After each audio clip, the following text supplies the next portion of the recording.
आनंद मठ। आनंद मठ और ऋषियों की अनमोल धरोहर को संजोएं।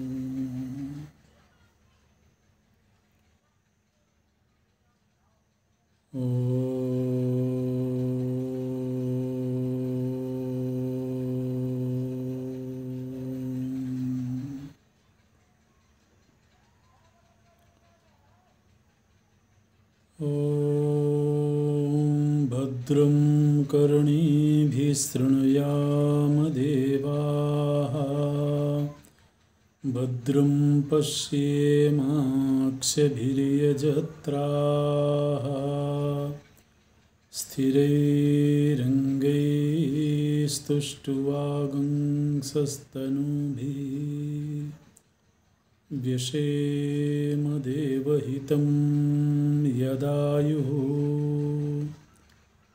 स्वस्ति न इंद्रो वृद्धस्रवाः, स्वस्ति नः पूषा विश्ववेदाः, स्वस्ति नस्तार्क्ष्यो अरिष्टनेमिः, स्वस्ति नो बृहस्पतिर्दधातु। ॐ शान्ति शान्ति शान्तिः।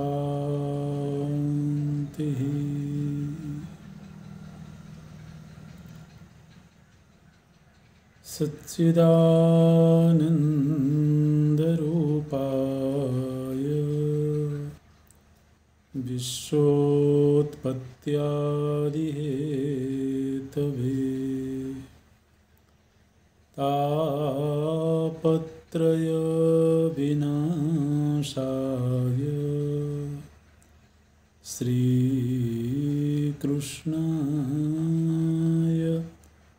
वयं नमः। श्रीकृष्णाय वयं नमः। नारायणं नमस्कृत्य नरं चैव नरोत्तमं, देवीं सरस्वतीं व्यासं ततो जयमुदीरयेत्,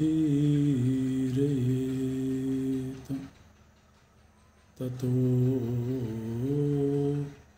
जयमुदीरयेत्।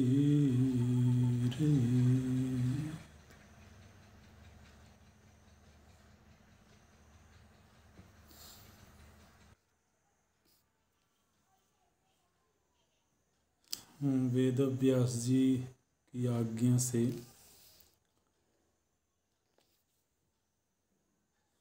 पांडव अपनी माता कुंती के साथ एक चक्रा नगरी में ठहरे हुए हैं। एक चक्रा नगरी में एक ब्राह्मण के घर पर स्वयं ब्राह्मण के वेश में पांडवगण रह रहे हैं और कुछ ही दिनों में पांडवों ने उस नगरी के लोगों के लिए प्रेम पात्र बन गए। अपने व्यवहार से, आचरण से सभी लोग पांडवों का सम्मान करने लगे हैं। और एक दिन जिस ब्राह्मण के घर ठहरे हुए थे उस घर में कुछ विपत्ति आ गई थी। भीमसेन को छोड़ करके बाकी पांडव तो भिक्षा लेने के लिए गए हुए थे। तो भीमसेन और माता कुंती ने जब विलाप की आवाज़ को सुना है तो माता कुंती उस ब्राह्मण के घर के भीतर गईं और वहाँ उन्होंने सुना कि उस घर के सभी सदस्य अपनी मृत्यु का प्रस्ताव रख रहे हैं। एक एक करके जो ब्राह्मणी है उसने ये बात कही है कि मैंने आपको 2 संतानें दे दिए हैं और मेरा दायित्व तो एक तरह से पूरा हो गया है, इसलिए मेरी मृत्यु से आपको कोई परेशानी नहीं होगी। और वैसे भी अभी बच्चे बालक ही हैं, नादान हैं, तो आप तो मेरे बिना इनकी परवरिश कर पाएंगे, लेकिन आपके बिना मैं एक असहाय स्त्री इन बच्चों का पालन नहीं कर पाऊंगी। इसलिए मुझे जाना चाहिए उस असुर के पास में। इसी तरह से पुत्र ने भी, पुत्री ने भी और स्वयं ब्राह्मण ने भी अपने जाने की बात कही है। तब माता कुंती उनके बीच में गईं और उन्होंने पूछा है कि क्या संकट उपस्थित हुआ है। तो उन लोगों ने बताया कि इस तरह की परेशानी है।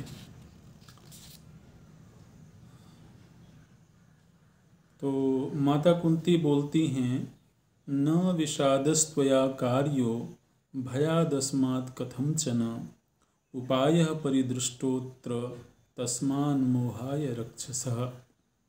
माता कुंती बोलती हैं कि आप लोगों के ऊपर जो संकट उपस्थित हुआ है उसके लिए आप में से किसी को भी शोक नहीं करना चाहिए।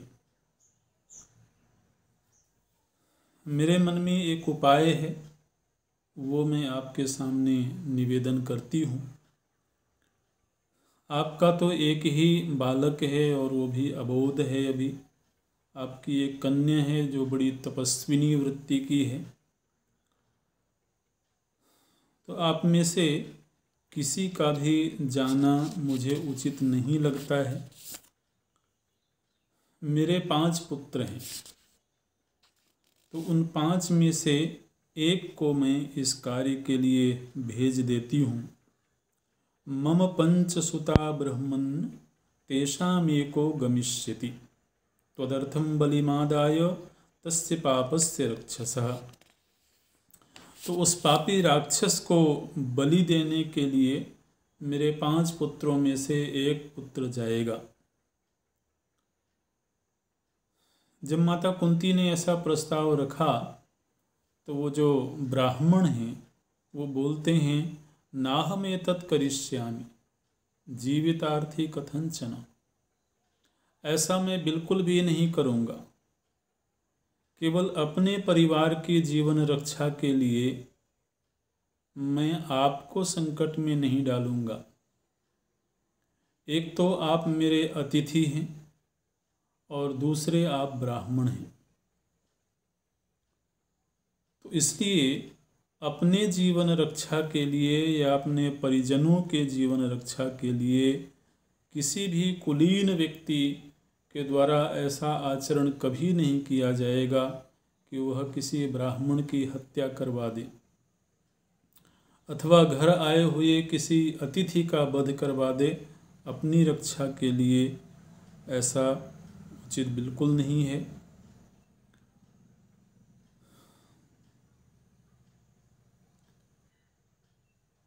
और ये एक तरह से ब्रह्म हत्या कही जाएगी। अगर मैं आपके पुत्रों को भेज दूं तो जानबूझ करके मैं ब्रह्म हत्या का भागी बनूंगा, तो ऐसा करना बिल्कुल उचित नहीं है। माता कुंती ने कहा कि यद्यपि मेरे लिए पांचों ही पुत्र मुझे अत्यंत प्रिय हैं, और 5 क्या किसी भी स्त्री की अगर 100 संतानें भी होंगी तो उस माता के लिए वो सभी संतानें प्रिय होंगी। तो ऐसा मैं इसलिए नहीं कह रही हूँ कि मुझे कोई पुत्र प्रिय नहीं है, बल्कि मैं ऐसा प्रस्ताव इसलिए रख रही हूँ कि मेरा एक ऐसा पुत्र है जो वहाँ बलि लेकर के जा सकता है, उस राक्षस का वध कर सकता है और स्वयं सुरक्षित वापस आ सकता है। तो मुझे अपने पुत्र के ऊपर ऐसा विश्वास है, इसलिए मैं आपके सामने यह निवेदन कर रही हूँ। राक्षसाय च तत्सर्वं प्रापयिष्यति भोजनम मोक्षयिष्यति चात्मानम इति मे निश्चिता मति। तो मेरा पुत्र उस राक्षस को मार करके इस नगरी को हमेशा के लिए निर्भय बना देगा, इसलिए मैंने यह प्रस्ताव रखा है। और मैं किसी भावुकता के वशीभूत होकर के ऐसा नहीं कह रही हूँ, बल्कि मुझे अपने पुत्र के बल पर पूरा भरोसा है। जब इस तरह से माता कुंती ने कहा तो उस ब्राह्मण ने उस प्रस्ताव को स्वीकार कर लिया है और वो सभी प्रसन्न हुए हैं। माता कुंती वापस आती हैं भीमसेन के पास में, और भीमसेन को माता कुंती ने वो प्रसंग सुना दी। और माता जी ने कहा कि तुम जाओ, उस राक्षस की बलि लेकर के तुम जाओ और उसका वध करो। भीमसेन उस आज्ञा को स्वीकार कर लेते हैं। पीछे जब अन्य 4 पांडव भिक्षा लेकर के वापस आते हैं तो माता कुंती ने उनको बताया कि आज इस तरह का प्रसंग घटित हुआ है,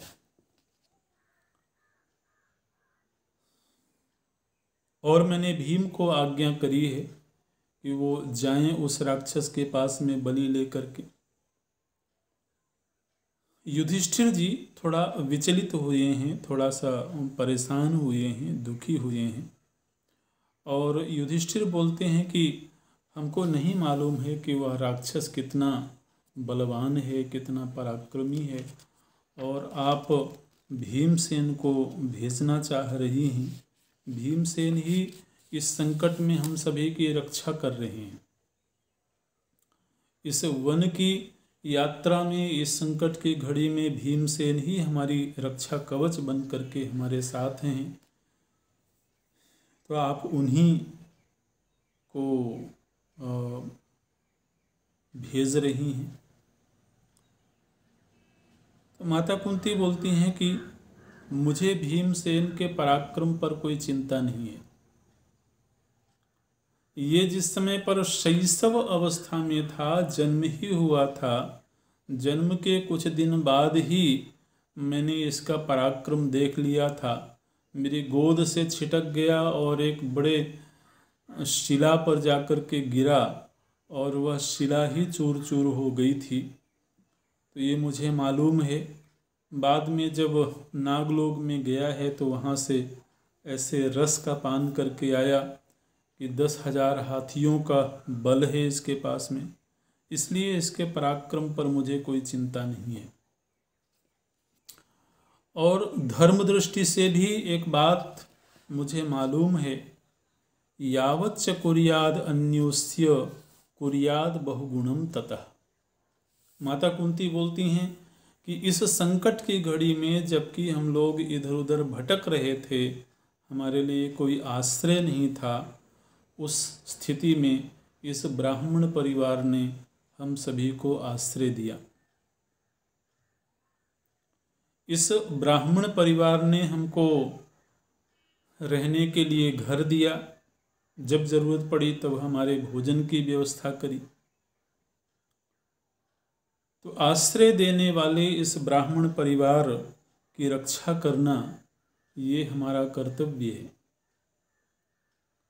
बोलती हैं माता कुंती कि यदि कोई व्यक्ति हमारे प्रति उपकार करे तो बदले में हमको उसके प्रति कई गुना बढ़ा करके उपकार करना चाहिए।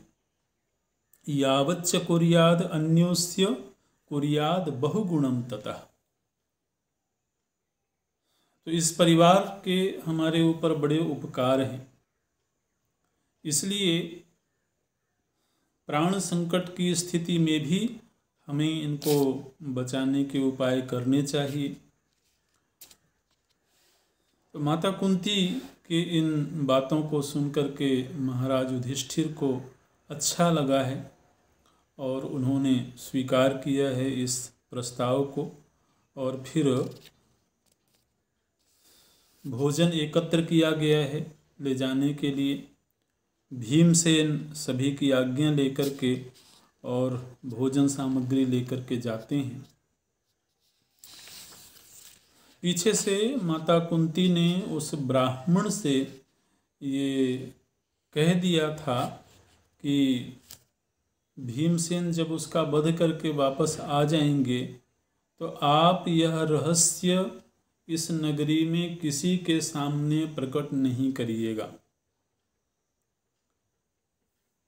एक तो मेरा पुत्र उस राक्षस के पास में जा रहा है ये प्रसंग, और जब उसका वध करके आ जाएगा तब भी आप इस रहस्य को अपने आप तक ही सीमित रखेंगे। आप नगर में किसी को भी इसका रहस्य नहीं बताएंगे। तो इस तरह से भीमसेन गए हैं भोजन लेकर के, और उस बक नाम का जो राक्षस था उसके साथ में एक संवाद हुआ है, द्वंद्व युद्ध हुआ है, और युद्ध के अंत में भीमसेन ने उस राक्षस का वध कर दिया है। उस राक्षस का वध हो जाने पर उस राक्षस के परिवार के और जो लोग थे वो सब वहाँ पर आए हैं विलाप करते हुए, और भीमसेन के इस पराक्रम को देख करके वो सभी भयभीत हुए हैं। और भीमसेन ने उनसे कहा कि अब आप में से कोई भी इस नगर के लोगों को परेशान नहीं करेंगे। आप में से किसी ने भी नगरवासी को परेशान किया तो उसकी भी वही गति होगी जो इसकी हुई है। तो उस राक्षस के जो परिजन थे वो भीमसेन के भय से उस स्थान को छोड़ करके भाग गए कहीं।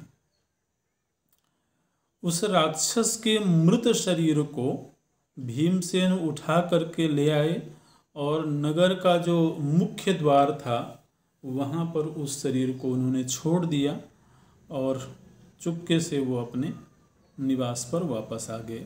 नगर के किसी व्यक्ति ने इस प्रसंग को देखा नहीं। बाद में अगली सुबह जब नगर के लोग निकले और उन्होंने देखा कि राक्षस का मृत शरीर द्वार पर पड़ा हुआ है तो सभी लोग बड़े आश्चर्यचकित हुए और ये जानने की चेष्टा की गई कि इसका वध किसने किया है। तो ये खोज की गई कि पिछले दिन यानी पिछले कल भोजन पहुंचाने की बारी किस परिवार की थी।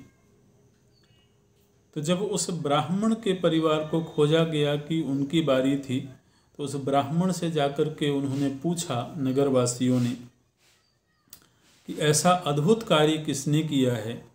तो उस ब्राह्मण ने कहा कि कल एक अतिथि आए थे मेरे घर में। ब्राह्मण थे, अतिथि थे और वो अपरिचित थे, मैं नहीं जानता कि वो कौन हैं। और उन्होंने मुझसे कहा कि मैं भोजन लेकर के जाऊंगा।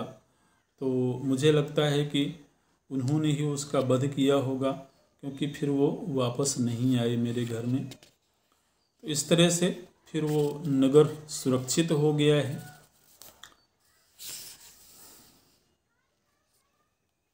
कुछ दिनों के बाद एक अन्य ब्राह्मण का पांडवों के निवास पर आगमन हुआ। अतिथि थे, यात्री थे, यात्रा करते हुए वहाँ पहुँचे थे। तो पांडवों ने, माता कुंती ने उनका सत्कार किया, उनको भोजन आदि करवाया। और फिर वो जो अतिथि ब्राह्मण थे वो कुछ कहानी सुनाने लगे। तो वो कहानी ये सुनाने लगे कि इस समय पर पांचाल देश के राजा महाराज द्रुपद अपनी पुत्री का स्वयंवर कर रहे हैं। ये एक अतिथि ब्राह्मण पांडवों को और माता कुंती को सुना रहे हैं कि ये जो पांचाल देश है वहाँ के जो राजा हैं द्रुपद, वो अपनी पुत्री का, उनकी पुत्री का नाम कृष्णा है, द्रौपदी है, यज्ञसेनी है। तो इस नाम वाली अपनी पुत्री का वो स्वयंवर कर रहे हैं और उनको वह पुत्री यज्ञ कुंड से प्राप्त हुई है। तो पांडवों को कौतूहल हुआ कि ये यज्ञ कुंड से महाराज द्रुपद को कैसे पुत्री की प्राप्ति हुई।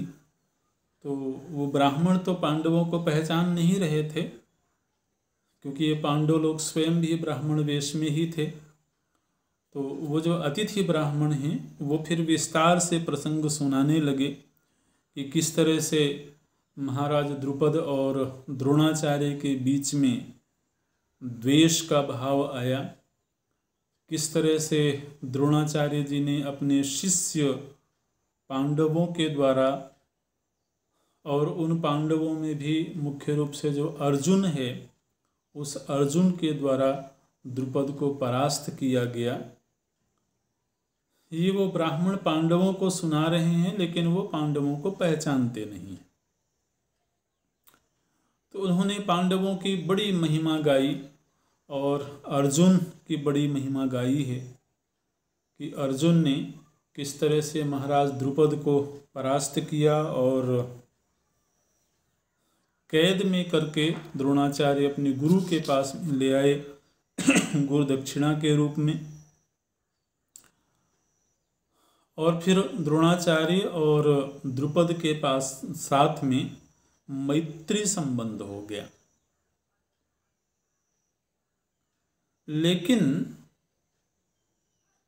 उस समय पर तो द्रुपद ने स्वीकार कर लिया मित्रता को, लेकिन द्रुपद जब द्रोणाचार्य जी से दूर गया, पुनः अपने नगर में गया, तो उसके भीतर द्रोणाचार्य जी के प्रति गहन प्रतिशोध की वृत्ति थी।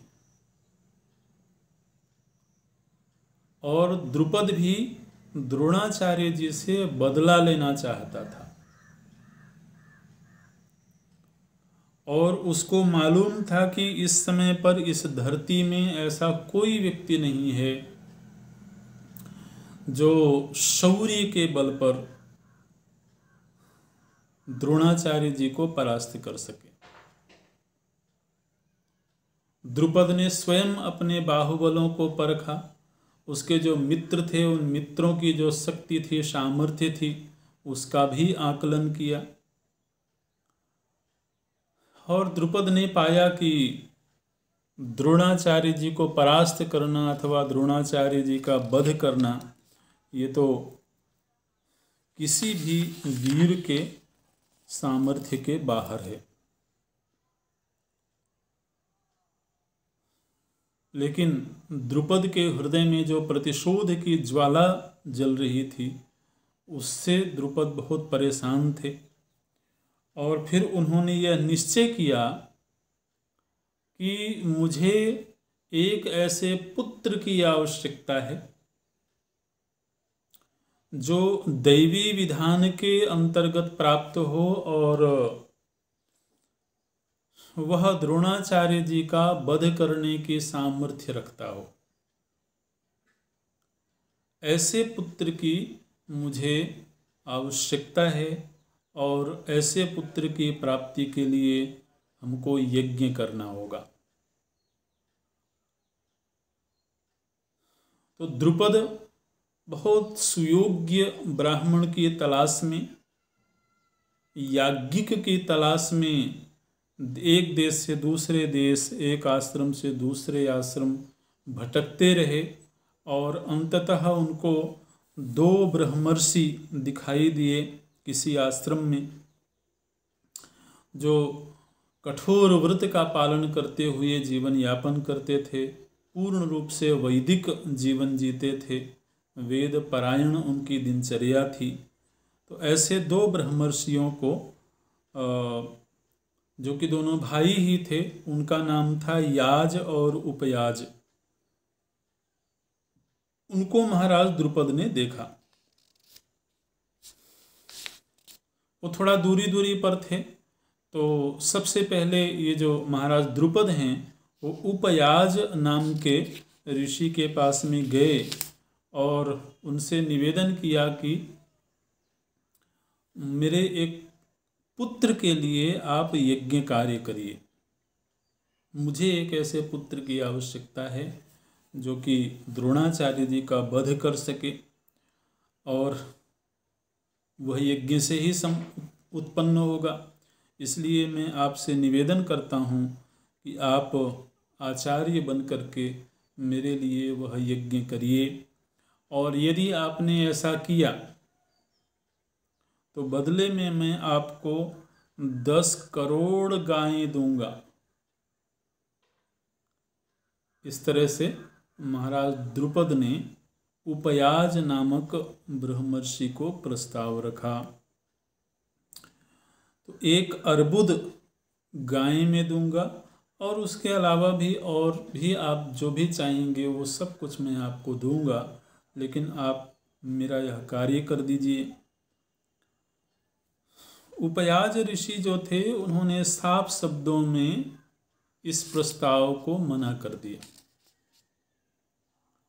उन्होंने कहा कि मैं किसी दक्षिणा के लालच में कोई इस तरह का याज्ञिक कार्य नहीं करता हूं। मैं पवित्र जीवन जीता हूं और निष्प्रह होकर के रहता हूं। अपनी आत्मोन्नति के लिए मैं वैदिक अनुष्ठान करता हूं, लेकिन मैं इस तरह का कार्य बिल्कुल भी नहीं करूंगा। लेकिन ये मेरा छोटा भाई है, इसका नाम याज है, और वो याज थोड़ी दूरी पर थे, उनकी वार्तालाप को सुन नहीं रहे थे। तो उपयाज बोलते हैं कि मैंने अपने भाई को कई बार ऐसा आचरण करता हुआ देखा है जिससे मुझको लगता है कि उसके मन में लालच है। कहीं किसी बगीचे में हम लोग यात्रा कर रहे हों, टहल रहे हों, और वहाँ पेड़ के नीचे कोई फल गिरा हो तो फल उठा करके खा लेता था बिना उस मालिक के पूछे ही। तो इससे मुझे लगता था कि इसके मन में कहीं कुछ लालच की वृत्ति है। इसी तरह से और भी कई प्रसंग सुनाया उन्होंने कि इस तरह का आचरण देख करके मुझको अनुमान होता है कि उसके मन में लालच है, इसलिए तुमको अपना कार्य करवाना है तो तुम उसके पास में जाओ। द्रुपद गए हैं याज ऋषि के पास में और उन्होंने प्रस्ताव रखा और याज ऋषि ने उस प्रस्ताव को स्वीकार कर लिया। और फिर उन्होंने यज्ञ का आयोजन आरंभ किया है एक ऐसे पुत्र की प्राप्ति के लिए महाराज द्रुपद के हेतु से, जो कि द्रोणाचार्य जी का वध कर सके।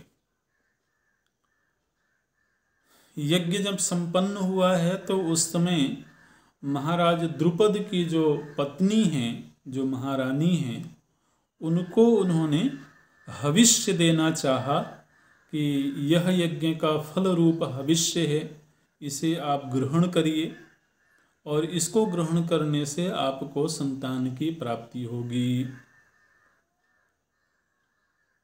तो जब ऋषि ने, याज्ञिक ने इस तरह से कहा तो उस समय पर महारानी बोली कि अभी मैंने तांबूल खाया हुआ था तो मेरा मुख अशुद्ध है, तो आप थोड़ी देर जरा रुकें, मैं मुख शुद्धि और स्नान आदि से निवृत्त होकर के आती हूँ, फिर आपके दिए हुए इस हविष्य को ग्रहण करूँगी।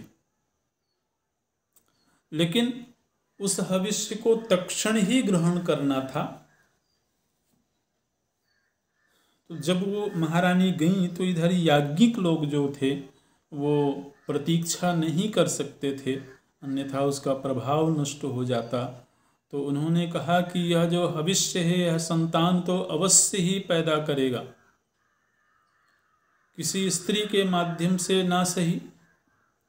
तो उन्होंने उस हविष्य को उसी हवन कुंड को दिया, अग्नि को दिया है, और जैसे ही अग्नि को उन्होंने वो हविष्य प्रदान किया, उस अग्नि कुंड से 2 मनुष्य प्रकट हुए। एक बालक था और एक बालिका थी। वह बालक अत्यंत तेजस्वी बालक था और युवावस्था को लेकर के ही वो बालक प्रकट हुआ था। तो उस बालक ने जन्म काल में ही बड़े तेजस्वी कुंडल धारण किए हुए थे और क्षात्र धर्म से युक्त था, इसलिए उसका नाम रखा गया धृष्टद्युम्न। आकाशवाणी हुई है जिस समय पर वो प्रकट हुए हैं उस अग्नि से, और आकाशवाणी में ये कहा गया कि ये जो मनुष्य प्रकट हुआ है, युवक प्रकट हुआ है, ये अत्यंत तेजस्वी युवक है और द्रोणाचार्य जी का वध करने में यह समर्थ है। और यह जो दिव्य कन्या प्रकट हुई है इसका नाम पांचाली है और एक नाम इसका कृष्णा भी है। कृष्ण वर्ण थी, वो श्याम वर्ण थी, इसलिए उनका नाम देवताओं के द्वारा ही रखा गया कृष्णा।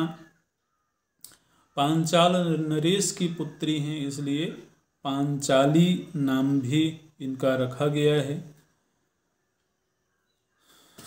तो महाराज द्रुपद को जब इस तरह से संतानों की प्राप्ति हुई तो संतानों को प्राप्त करके महाराज द्रुपद बहुत प्रसन्न हुए हैं, बहुत आनंदित हुए हैं।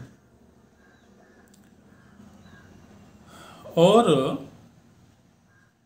अद्भुत बात यह है कि वो जो द्रुपद पुत्र धृष्टद्युम्न है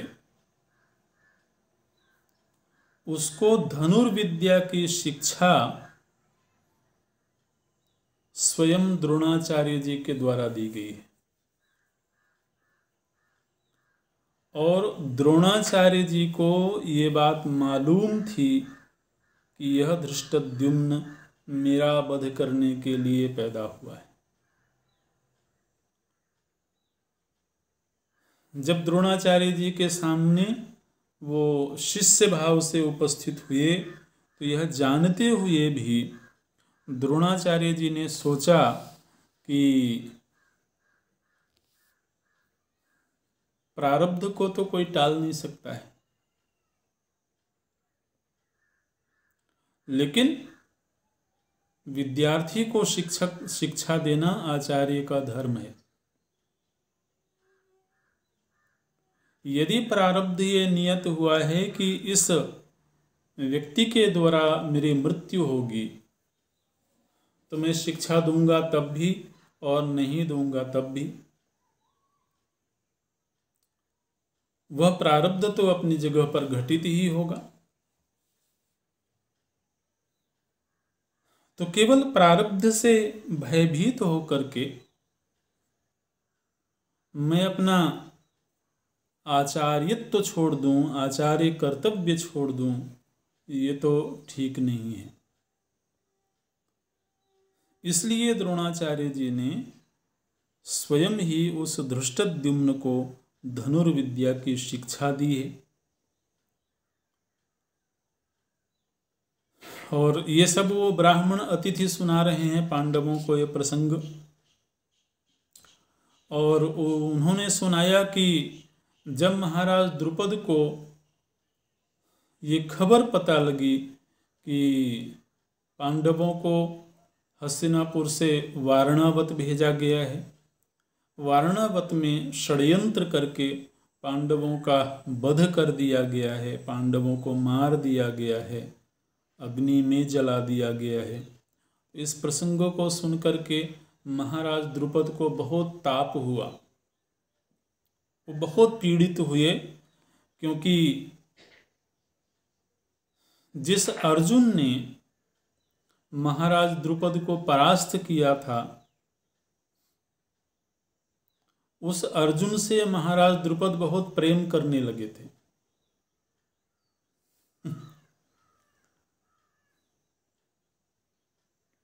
तो महाराज द्रुपद ने अपने मन में ये संकल्प किया था कि मुझे एक ऐसा पुत्र चाहिए जो द्रोणाचार्य जी का वध करे, और मुझे एक ऐसी पुत्री चाहिए जो अर्जुन की पटरानी बने। ऐसा महाराज द्रुपद ने संकल्प किया था। देखिए, जो वीर वृत्ति होती है ना, वीर वृत्ति हमेशा ही प्रशंसनीय होनी चाहिए। धर्म, वीरता, शौर्य, ये चाहे हमारे मित्र के पास में हो या शत्रु के पास में हो, वीर वृत्ति हमेशा प्रशंसनीय है। और ये हमारे पौराणिक इतिहास में देखने को मिलता है। कोई महारथी जब किसी के सामने परास्त होता है तो परास्त होकर के भी वह सामने वाले की प्रशंसा करता है। तुम्हारे शौर्य की, तुम्हारे वीरता की मैं प्रशंसा करता हूं कि तुमने मुझे परास्त किया। तो महाराज द्रुपद ने जब अर्जुन की वीरता को देखा था, महाराज द्रुपद साधारण राजा नहीं है, पांचाल देश बहुत समृद्ध और बहुत शक्तिशाली राज्य था। तो ऐसे शक्तिशाली राज्य को एक अकेले अर्जुन के द्वारा झुका दिया गया। अर्जुन के इस वीरता को देख करके तो महाराज द्रुपद प्रभावित हुए। और ऐसा वीर अगर इस दुनिया में हो तो उसके साथ में कोई ना कोई संबंध स्थापित होना ही चाहिए। तो इसलिए महाराज द्रुपद ने ये संकल्प किया था कि उनको एक ऐसी कन्या चाहिए जिसका विवाह वो उस अर्जुन से कर सकें। इसलिए उनको एक पुत्र और एक कन्या की प्राप्ति हुई। लेकिन जब उन्होंने ये खबर सुनी कि पांडवों का वध कर दिया गया है, तो इस खबर को सुनकर के महाराज द्रुपद बहुत दुखी हुए, उनको बड़ा शोक हुआ। और ये जो संकल्प उनके मन में था, ये संकल्प केवल उन्हीं तक सीमित नहीं था, दुनिया के लोगों को भी ये बात मालूम थी कि महाराज द्रुपद को जो संतानें प्राप्त हुई हैं, उनमें जो पुत्र है वह द्रोणाचार्य जी का वध करने के लिए पैदा हुआ है। ये दुनिया के लोगों को भी मालूम थी ये बातें। और साथ ही जो कन्या पैदा हुई है वह अर्जुन से विवाहित होगी, ऐसा भी दुनिया के लोगों को मालूम था। तो इसलिए महाराज द्रुपद को पीड़ा हुई कि मैं दुनिया के लोगों के सामने क्या मुंह दिखाऊंगा। जिसके विवाह के लिए मैंने कन्या को प्राप्त किया वो विवाह नहीं हो पाएगा। तो इस बात को लेकर के वो बड़े दुखी थे, बड़े खिन्न थे।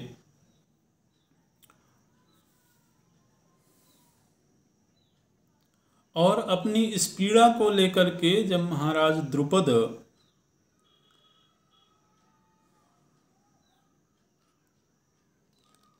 अपने गुरु के पास में गए और अपने गुरु के पास जाकर के उन्होंने जब अपनी पीड़ा व्यक्त करी, तो उनके गुरु ने कहा कि देखो, मैंने ऐसा ब्राह्मणों से सुना है कि पांडव लोग इस दुनिया के ऊपर शासन करेंगे। ऐसा मैंने ब्राह्मणों से, श्रेष्ठ लोगों से सुना है। तो ब्राह्मणों का यह वचन असत्य नहीं हो सकता है। इसलिए चाहे भले दुनिया के लोगों को ऐसा लग रहा है कि पांडवों की मृत्यु हो गई है, लेकिन मुझे ऐसा लगता है कि पांडव अवश्य कहीं न कहीं जीवित हैं, सुरक्षित हैं। ये द्रुपद के गुरु ने महाराज द्रुपद से ये बात कही। तो और मैंने ये भी सुना है ब्राह्मणों से कि तुम्हारी जो कन्या है उसका विवाह स्वयंवर में पांडवों के साथ में होगा।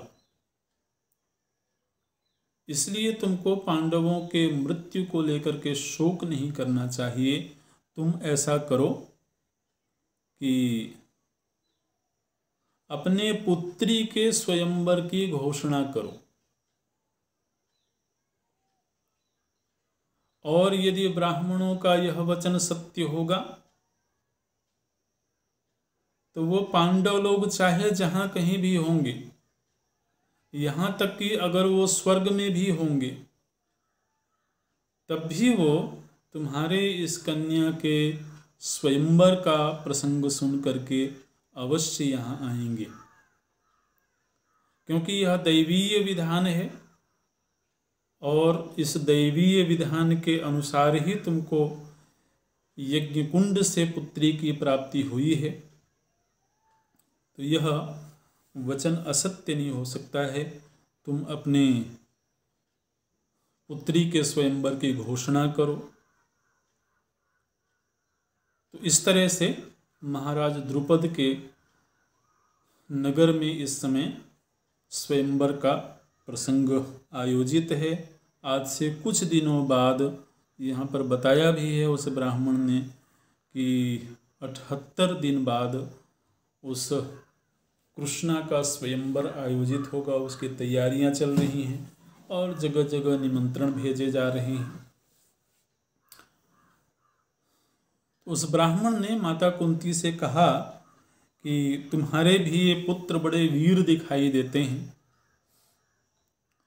तो तुम भी अपने इन पुत्रों को लेकर के उस स्वयंवर में जाओ। हो सकता है तुम्हारे पुत्रों में से ही किसी का वर्ण कर ले वो, क्योंकि वो बड़ी दिव्य कन्या है। तो इस तरह से ब्राह्मण ने प्रसंग सुनाया और फिर वो अतिथि के रूप में थे, तो वो चले गए वहाँ से। पांडवों ने जब ये प्रसंग सुना तो माता कुंती ने देखा कि पांडवों के मन में थोड़ा अभिलाषा जागने लगी है उस स्वयंवर में जाने की।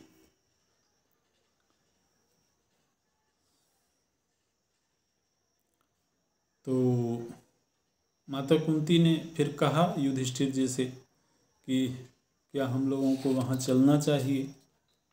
उन्होंने स्वीकार किया कि हाँ ठीक है, चलना चाहिए हम लोगों को। माता कुंती ने कहा कि वैसे भी एक ही जगह पर दीर्घ काल तक ठहरना उचित नहीं होता है, और लगभग 1 महीना हो चुका है हमको इस ब्राह्मण के घर में रहते हुए, इसलिए अब हमको पांचाल देश चलना चाहिए और कुछ दिन वहाँ भी रहेंगे और इसी बीच स्वयंवर भी देख लेंगे। तो इस तरह से जब पांडवों ने वहाँ से चलने की तैयारी करी तो वहाँ पर भगवान वेदव्यास जी आए। आपको मालूम होगा वेदव्यास जी ने ही इनको एक चक्रा नगरी में ठहराया था और उन्होंने ही ये कहा था कि 1 महीने तक ही आप लोगों को यहाँ रहना है। तो दैवीय संयोग के अनुसार वेदव्यास जी वहाँ पधारे हैं और वेदव्यास जी को माता कुंती ने वो सारा प्रसंग सुनाया। किस तरह से एक ब्राह्मण आए थे और उन्होंने स्वयंवर का प्रसंग सुनाया है। तो हम लोग ये विचार कर रहे हैं कि हम लोगों को भी वहाँ जाना चाहिए। आगे फिर जैसे भी आपकी आज्ञा होगी वैसा हम करेंगे।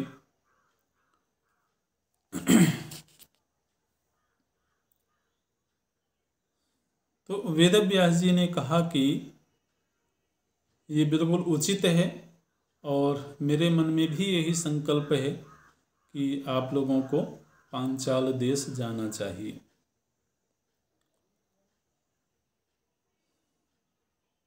वहाँ पर जिस कन्या का स्वयंवर हो रहा है उस कन्या का पिछले जन्म का इतिहास मैं तुम लोगों को सुनाता हूँ। ये वेदव्यास जी ने उन पांडवों से कहा, माता कुंती से कहा। उन्होंने कहा कि एक समय की बात है, एक ऋषि तपोवन में रह करके तपश्चर्या करते थे और उन ऋषि की एक कन्या थी, बहुत सुंदर कन्या थी उनकी।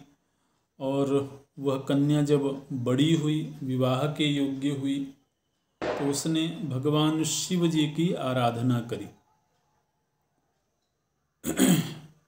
उसने स्वयं भी बड़ी घोर तपस्या करी और तपश्चर्या करके जब भगवान शिव प्रसन्न हुए और उस बालिका के सामने प्रकट हुए,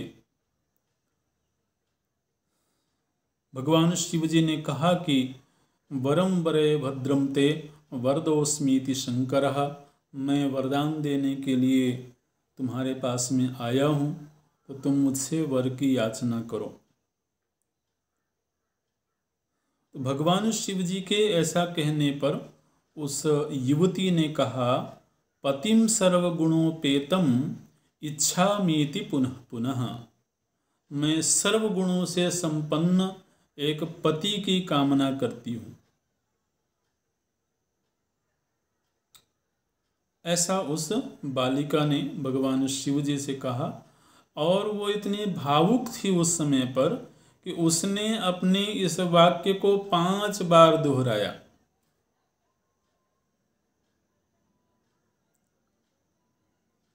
पतिम सर्वगुणोपेतम इच्छामि इति, पुनः पुनः बार बार उसने इस वाक्य को जब दोहराया तो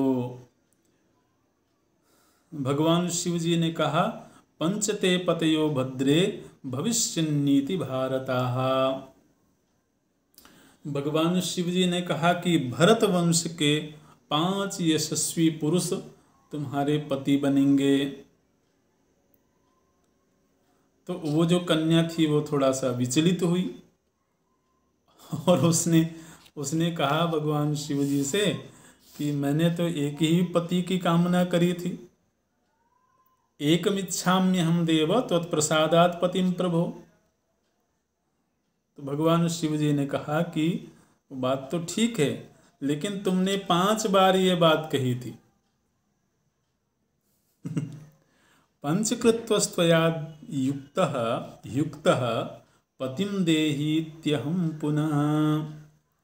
तो तुमने 5 बार ये बात कही थी कि मुझे पति दीजिए, मुझे पति दीजिए, तो इसलिए अब तुम्हारे लिए 5 पति निर्धारित हुए हैं। जब तुम इस शरीर को त्याग करके अगले शरीर में जाओगी, इस शरीर में नहीं, जब तुम इस शरीर का त्याग करके अगले शरीर में जाओगी तब तुम्हें बहुत योग्य 5 पतियों की प्राप्ति होगी।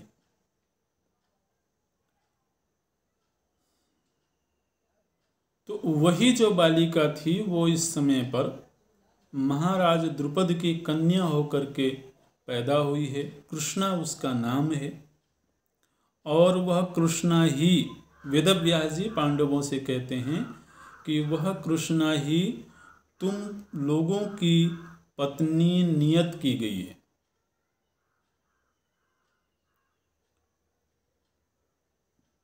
तो ऐसा लग रहा है कि जैसे सब कुछ दैवीय विधान से पूर्व नियत होकर के ही घटित हो रहा है,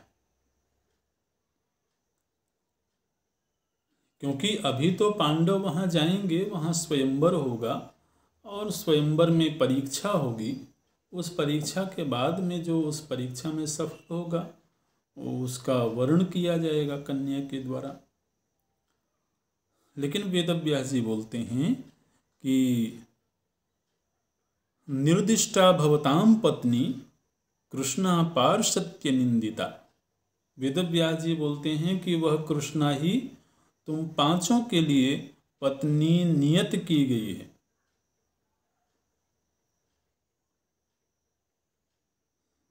तो इसलिए अवश्य ही तुम लोगों को पांचाल देश जाना चाहिए। ऐसा वेदव्यास जी ने पांडवों को आज्ञा दी है और फिर वेदव्यास जी वहाँ से चले गए, अंतर्धान हो गए।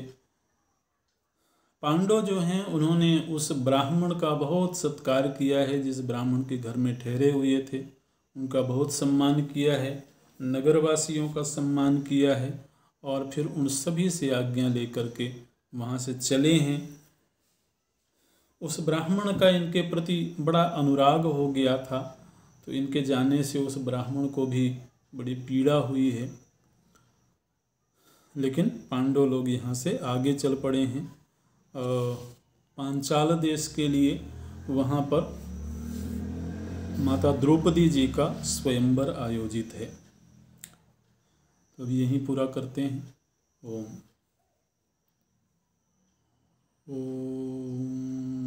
पूर्णमदः पूर्णमिदं पूर्णात् पूर्णमुदच्यते पूर्णस्य पूर्णमादाय पूर्णमेवावशिष्यते।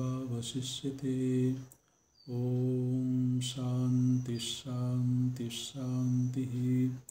हरि ओम। श्री गुरुभ्यो नमः। हरि ओम।